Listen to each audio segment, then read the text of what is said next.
আমার তো আলহামদুলিল্লাহ একথা স্পষ্ট মনে আছে।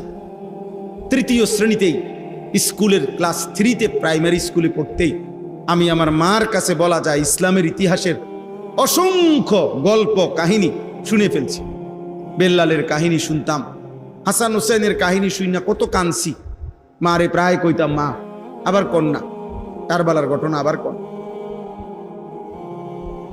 আমার আম্মা 4র্থ শ্রেণী পাস, শুধু ক্লাস 4 পর্যন্ত পড়ছে, 5-এ পড়ে নাই।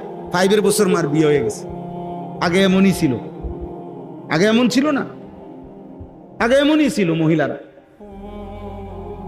কে 4-5-এ পড়ছে, এর দূরও পড়ছে না। অনেকে মক্তবের হুজুরের থেকে কদ্দুর শিক্ষা নিছে, আলহামদুলিল্লাহ ওই নিয়েই মা আমার আমগরে 5 ওয়াক্ত নামাজে অভ্যস্ত করাইছে।